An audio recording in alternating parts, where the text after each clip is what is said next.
Hey folks, Norb here, and today I'm comparing the SoundCore Live Q20 and the Edifier WH700NB. I wanted to buy one as a gift for somebody else, so this video is all about how I decided. The winner in each category will get 2 points. If there's a tie, I'll split it 1-1. Remember that my score is based entirely on my needs and judgments. If some categories don't apply to you, discard them, ignore them. By the way, this video is not sponsored, but you can buy me a coffee if you want to. If you find this useful, there's a link below to my tip jar. These reviews take a lot of caffeine.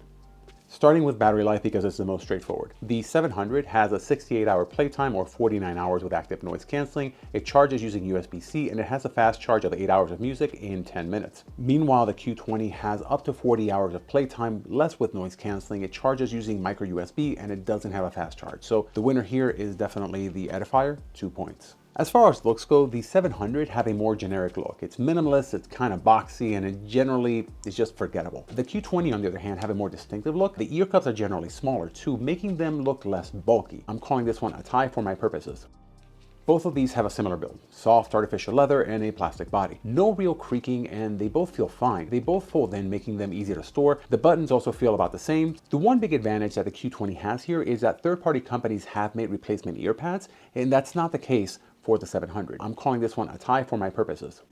Usability features are where these two headphones really start to differentiate themselves. Starting with the Q20, you have button control over every feature, including the 2 EQ settings, that's normal and bass up, active noise canceling, and access to your smart assistant. The 700, on the other hand, has active noise canceling, adjustable transparency, 4 EQ settings, and a low latency game mode, all of which you can control using the app. But the buttons themselves are limited to just the basic functions and access to your smart assistant. I do want to call out the adjustable transparency, which is a feature a lot of headphones that are more expensive than this lack. It uses the microphones to bring in sound from the outside, and you can adjust how much sound you let in. On the other hand, the Q20 has a 3.5mm audio jack, so you can listen using the cable when the power is off. And that's great if you are using these all day long for work, for example, or if you're planning to use this with a game console. The 700 is wireless only, so keep that in mind. I'm calling this one a tie, but for very different reasons. You may end up with a very different score for yourself.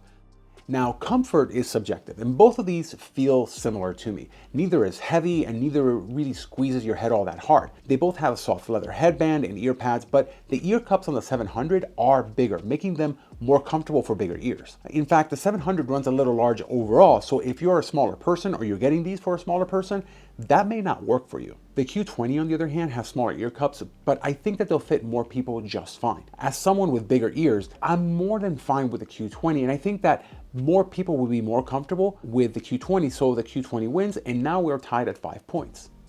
By the way, if you're finding this useful, please consider tapping that like button and maybe subscribing if you want more content like this. I hate to give you homework, but you know, stuff like that really helps a channel like mine out. Now, both of these headphones offer noise canceling, and while neither is spectacular on this front, I felt that the Q20 did a generally better job at blocking out deeper sounds. In both, voices will be a little muffled and high sounds will cut pretty much right through. But if you're planning on using these for something like plane rides, then the Q20 will give you a better overall experience. Edifier 5, SoundCore 7. Making calls on Bluetooth headphones is never optimal, but on this front, at least the Q20 fares pretty well. The microphone is clear, and while it doesn't do the best job at blocking out external noises, it also doesn't overcompensate, which is something that I've experienced with other budget sets. Still, overall, I like these for phone calls. The 700 is another story. While these are not terrible, people have complained that I sound muffled using these. So now the score is 5-9 with the Q20 running away with it. And now for the big show. How do these sound? Most people will be able to appreciate it and enjoy most of their music with either of these, but that's not to say that they're the same. In fact, they're not all that similar. The Q20 has somewhat of a dark sound. If you like warm sounding headphones, then you will probably enjoy this, especially with a bass up EQ setting. But while it is a comfortable sound, it is not all that clear, especially in the highs, especially if you like your music to be bright and detailed. What surprised me about these was how well they performed when it came to vocals. Listening to something like Morph the Cat by Donald Fagen or Carolina by Taylor Swift was pretty nice. What I don't like about these is that they lack the level of clarity that I tend to like when listening to things like Itzhak Perlman playing the Bach Partitas and Sonatas for solo violin or T.S. Monk by Al Foster. The 700, on the other hand, have a little bit more clarity, but I'm not at all in love with how they do this. First off, the 700 can hit some really good bass rumble, especially with the raw EQ setting. The mids themselves are decent and voices come out alright, but I didn't find them especially engaging at any point, especially women's vocals. This actually becomes even more of an issue in the upper mids and lower trebles, so think flutes and violins. It's not that these ranges are absent, it's that they feel underpowered compared to the extreme highs and lows.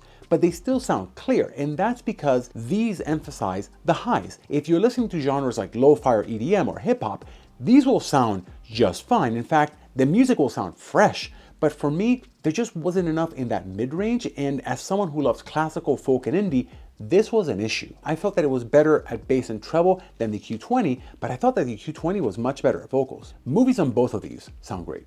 With the 700, I love the boom and the clarity of sound.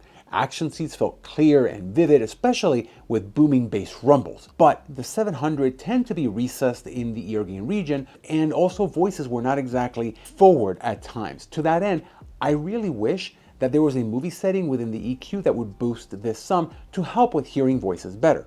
Maybe that will come with an update. Edifier has been decent about that, but there's no promises. The Q20, on the other hand, felt marvelous to me here, especially with voices. So all in all, I prefer the Q20 for movies. Finally, with games, both were fine, but the 700's lower latency game mode means that there's less lag between what happens on the screen and the sound you hear, even if these only use the SBC codec. On the other hand, the Q20 uses both the AAC and SBC codecs, and if using AAC, the level of lag can sometimes be reduced, especially on Apple devices. Still, to this end, I felt that the 700 were a little bit better. So considering everything, I'm actually going to call this one a conditional tie. If you focus more on acoustic music and vocals, or if you're watching movies and shows, the Q20 will do a much better job than the 700. But if your focus is more on electronic music or video games, then the 700s will give you a better overall experience. And if I've done my job right, then I've given you all the tools necessary to come up with your own scores in the areas that matter to you. Now, if you're considering these two and you're not necessarily tied to a dollar amount, then I'd probably recommend going a little bit higher for much better. For example, I feel that the Q30 is a significant upgrade to the Q20 and hands down recommend them for the upgrade. Likewise with Edifier, the WH700NB Plus is a generally better headphone overall, and I think it fixes a lot of the shortcomings of the 700. Thank you for watching.